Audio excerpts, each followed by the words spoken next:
You alright, folks? Welcome back, and if you're new, it's nice to have you.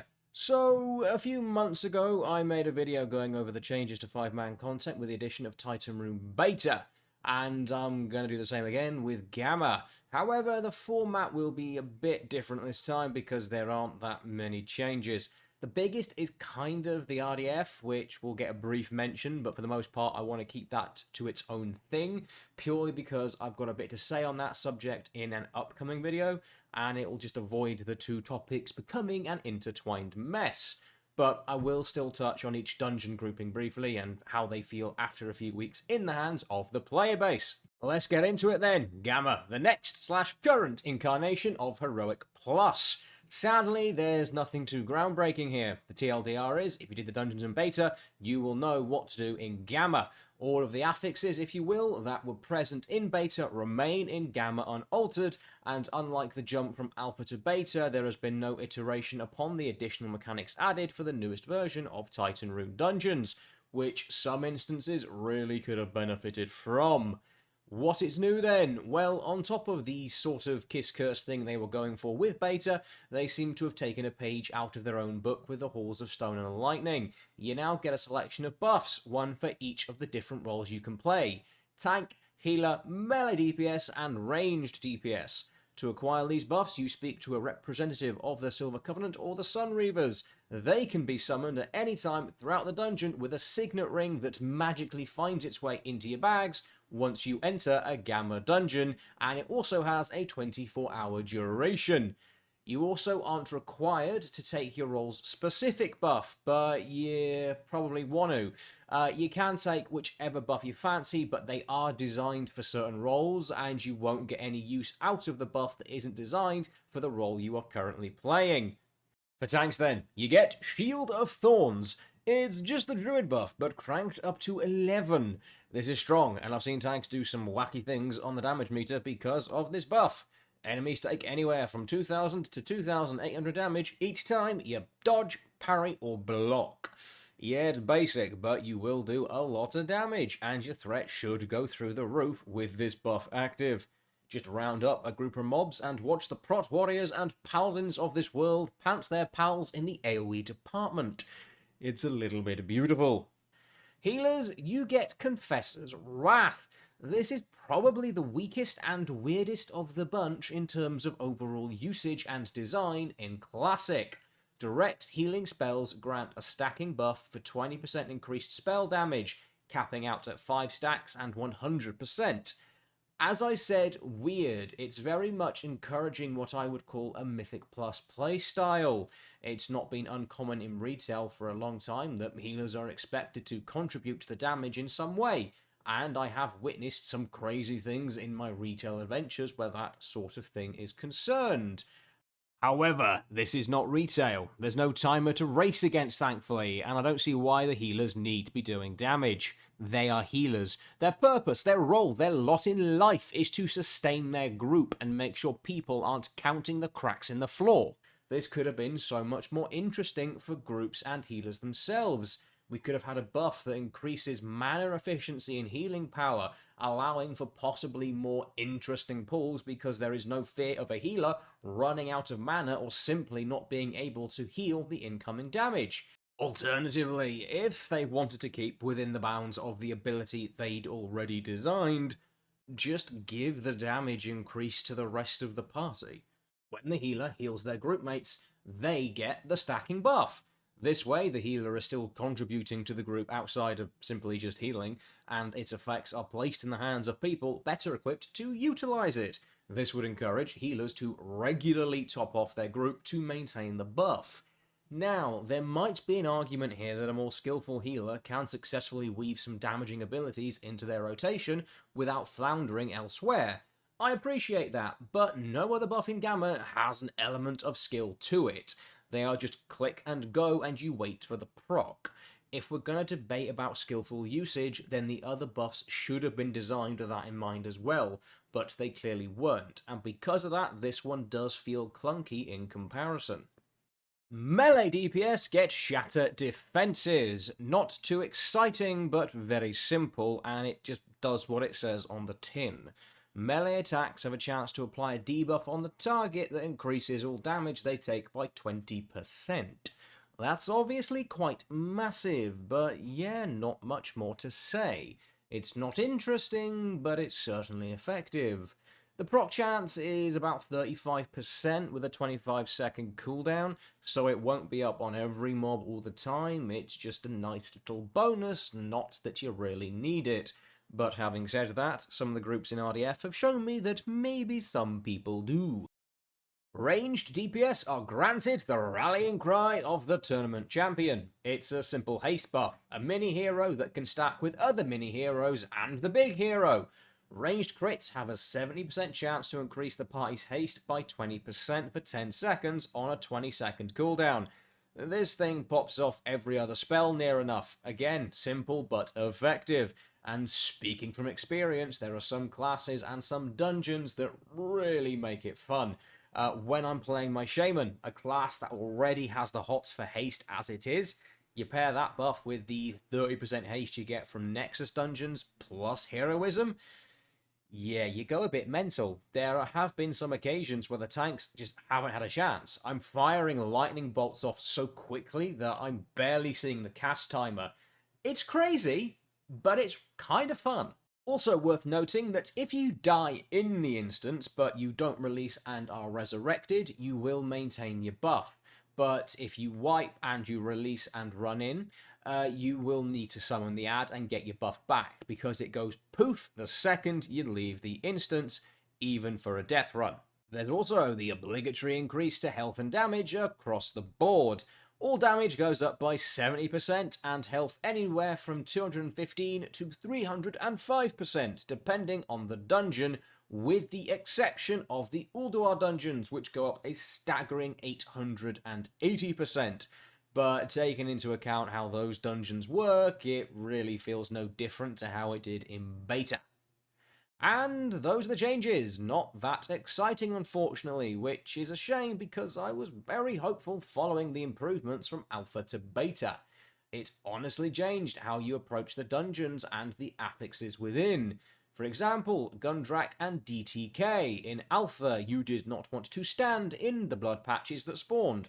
They healed mobs and could quite easily reset an entire fight if a boss stood in them. But in beta, they gave the player something to turn that mechanic into an advantage, and I really loved that approach. I'm not saying every dungeon had a knockout affix, but it felt like they were iterating to some degree. That feeling is sadly lacking here. The rewards then, as is the theme for Gamma, not much has changed. All loot drops are identical to beta, so you'll still be seeing 10-man Ulduar and 10-man Nax loot. Initially I was disappointed, but after I thought about it, I kinda get why. Ulduar and Nax are larger raids and have a greater variety of loot. The drops in TOGC would not be able to populate the Wrath dungeon pool. You'd end up with several bosses, or even dungeons with identical loot tables, and part of the charm of dungeoneering is that different places drop different things, and that would just be a bit naff if it wasn't the case. And in fairness, there are even a couple of dungeons with bosses that share loot in beta as it is, so that would only get worse in Gamma with the TOGC loot tables.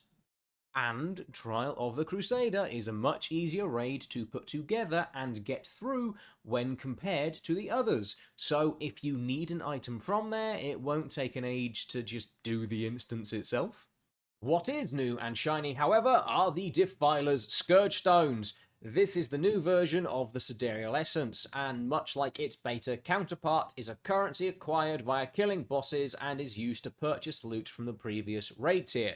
In this case, it's 25-man TOGC normal loot and sought after 25-man Ulduar hard mode loot, trinkets and the like.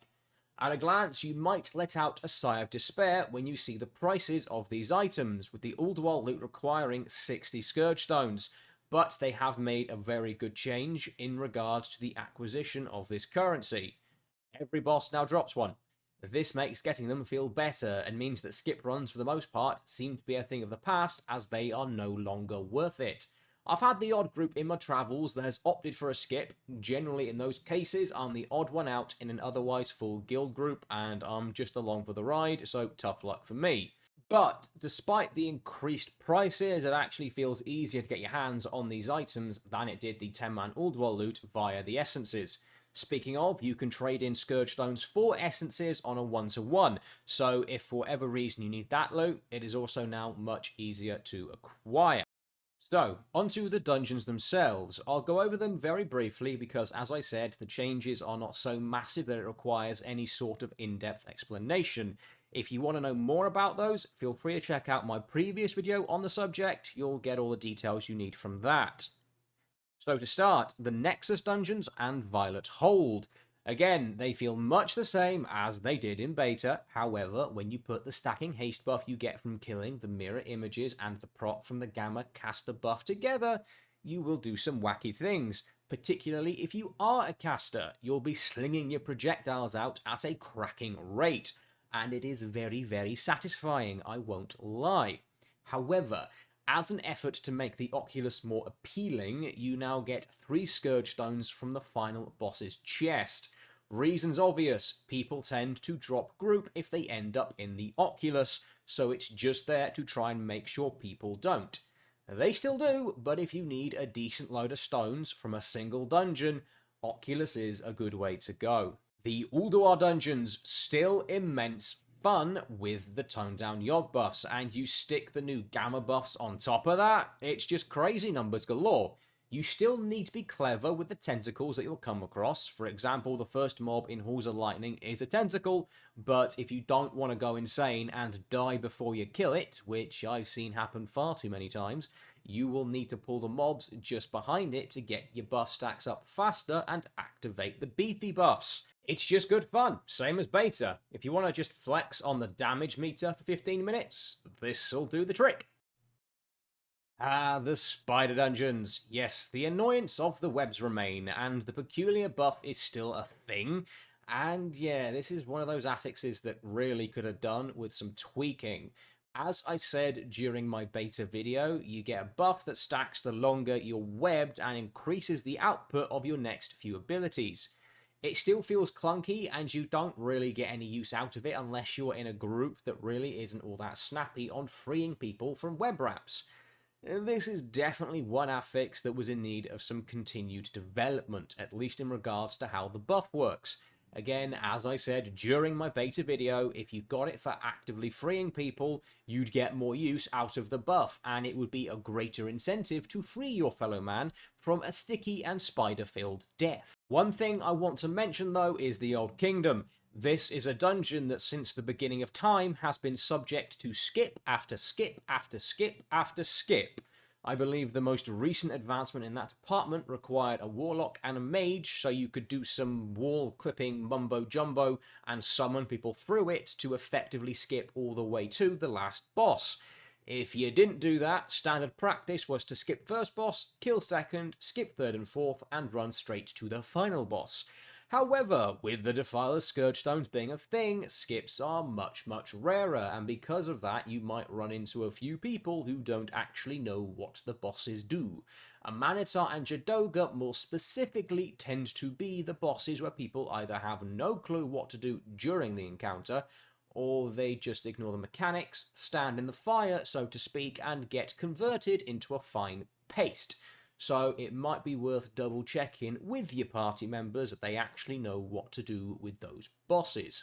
Utgard. Much like the Old Kingdom, both of these dungeons were subject to many skips, and just getting to the end as quickly as possible. Doesn't seem to be happening as much anymore, but unlike Ankahet, the bosses in Utgard Dungeons tended to see action more frequently, and as such, people don't really have any issues with these ones. It is the same song and dance though. You will inevitably run into people who forget about the Frost Patch debuff and go on to meet their maker. You can also still use the Frost Patches to dispel the Fire debuff, but in geared groups, people tend to ignore it and let the healer keep them going. In a group with a lesser geared healer, I've seen them struggle to keep people up with the Fire debuff, so just bear that in mind. On to Culling of Strat. This one actually seems to be where a lot of groups struggle for one reason or another. A lot of people still seem unaware of how to deal with the big zombies. There are some groups that I've been in where they go completely nuts, and pick up 3 or 4 big zombies at once, but this rarely seems to work. The only times it has is when the tank has communicated this intention beforehand, the healer's up for it, and we've set up a bomb rotation. But more often than not, when I've seen tanks try this, they don't say a word, they pop their nitro boots, pick up all the zombies, and then get splattered as the rest of us try and catch up, which results in a wipe, people leaving, insults being thrown about, etc, etc. The most consistent way I've found of handling this dungeon in a pug, particularly in the RDF, is just slow and steady. Communicate your grenade usage and don't panic over the timer and you'll be fine. That being said, a lesser geared group probably won't make the timer. To do so actually requires a bit of gear to get through fairly efficiently and to not spend 15 to 20 minutes in the first gauntlet. Other than that, the debuff that turns people into zombies after 60 seconds is still a thing. Only healer that cannot outright handle this debuff is a Resto Druid. Every other one has the toolkit to simply dispel it. If you have a Resto Druid or your healer is particularly slack, you can loot some Strat Holy Water to cleanse the debuff. But if you can, just get the healer to do it. It's less finicky, and instead of relying on 5 people to do the same job, you've just got 1. However, any flavour of Shaman will still rock here because Cleansing Totem is OP. Gundrak and DTK are much the same as well. Just make sure your tank picks up the poison and turns all blood patches green and you'll do fine. The weird thing, however, is with the random dungeon finder and Gundrak specifically. Now, if you've ever done Gundrak, be that in retail via the RDF there, or you've just joined a group in Wrath via whatever means, you will have more than likely started the instance by the Summoning Stone, which puts you by Slad Ran, the snake boss, and you work your way around from there. However, there is another entrance to Gundrak. I'd call it the back door, but it's more an identical side door. Instead of starting at the snake, you start at the mammoth. This has been really weird because since the beginning of time, I and most of the WoW player base have started from the snake entrance, and it took me about a week to get into a rhythm of how to approach this dungeon. It doesn't really affect anything, but is just a bit peculiar, and I'm still not sure I'm used to it. To Trial of the Champion we go then. I really wanted them to iterate on this dungeon the most. The Titan Rune affix for this dungeon makes perfect sense on paper, but in practice is hideously messy. So if you've never seen it, traps, buffs, and other unpleasantness is being thrown into the arena the entire time you're fighting. It's bloody awkward and restricts the space in an already very small instance. I'd hoped for a bit of polish here, but no luck. Also, Paeltrus is still a pain in the backside if you don't have a comp that can handle her abilities. I'll go over this more in detail in the video I'm doing about RDF, but TLDR, this is the first instance since Phase 4 launched that I was unable to complete. We got Paeltrus and we didn't have the toolkit to interrupt her, and the group was not so insanely overgeared it could brute force it. No matter what we tried, people were picked off and the group ultimately disbanded. I'm not too fussed that we didn't necessarily have classes that could reliably interrupt, but if Gamma came with an updated mechanic that meant we could interrupt or stun Paeltrus, or really any boss, then not having on-tap interrupt abilities would not be a problem, and given how RDF is going to be the primary way people consume this content now, you have no way of guaranteeing a setup capable of dealing with the interrupts on that fight, and it has resulted in several failed groups for me and the people I play with. Because RDF does not give people a chance to pick out a warrior or a DK or a rogue, it will quite happily throw 3 warlocks in a group with a paladin and druid and say have fun. So just be aware, unless your group is geared to the teeth, there is a realistic chance you will fail Paeltrus and by extension the dungeon without regular interrupts. The new ICC dungeons to finish. Yeah, there is no Gamma mode as such. No new mechanics, no affix, no nothing. They are as they were back in the day. They do, however, drop Scourge Stones and are pretty fun in and of themselves. There is also a small quest chain that starts in the Forge of Souls, and you need to go through this chain in order to unlock the Pit of Sauron and the Halls of Reflection. This quest chain also rewards a bunch of Frost badges, so it's worth it just for that. These dungeons, however, drop higher eye level gear than the other instances on this list, 232 gear, and it's pretty decent for alt catch up and the like, so you'll probably be doing a few of these on a fresh 80. It's also worth stating, Forge of Souls is the fastest dungeon in the game at the minute and is pretty popular for people who just want to get in and get out when it comes to their daily heroic. But those are the dungeons. Have fun. They are generally an enjoyable experience and a good way to gear up bolts and even get your hands on some elusive upgrades for your mains. But with that said, with the introduction of the RDF, there is not as much screening going on as was the case with the previous group finder system being used. Now I will admit it could sometimes go overboard, but generally there was a reason for that. People didn't want their groups to fail and they wanted to get through it with as minimal fuss as possible. Now again, I'll touch on this more in the RDF video, but you will run into people who are pretty much on the border of what is required to join. If they are a tank or a healer, more often than not, you'll probably have quite a bumpy ride. I've had it where auto attacks over aggro tanks from the RDF because of the sheer gear disparity, and I've seen healers go after every pack because they have no mana pool to speak of. So again, be warned. Before we end then, I just want to touch on the Titan Rune system as an entity. I think it's fair to say that we won't see another one of these in Wrath before Kata, and overall, yeah, it's been quite a success, and I'm looking forward to what they do with it in the next expansion.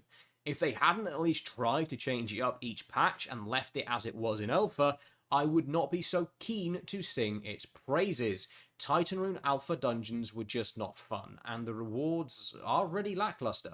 10-man loot is not that far removed from the dungeon blues you got from doing it as a normal heroic, and there wasn't really any incentive for geared characters to go into that content with any degree of regularity, and characters of a gear level appropriate for that content often struggled to get through quite a few of the instances. But Beta and Gamma definitely got the reward to challenge ratio down a bit better, and with the advent of Siderial Essences and Defiler's Scourge Stones, they gave geared characters a reason to go into this content. They may not need the loot from bosses, but the Ulduar hard mode loot and the TOGC loot available for purchase worked wonders at plugging holes in people's gear, and it even gave alts access to those incredibly powerful items. It means you no longer need to do an entire raid when it's no longer the current content week after week, praying for a single item to drop and then have someone else win the role. Now you've just got to do a few dungeons, get the currency, and voila. You got to put a bit of effort in, but now it's not reliant on 24 other people and layers of RNG, which is nice. That's me done. Let me know your own thoughts down below. Be so kind as to like, sub, share with your pals and so on. That'd be grand. Have a good one, folks. Bye for now.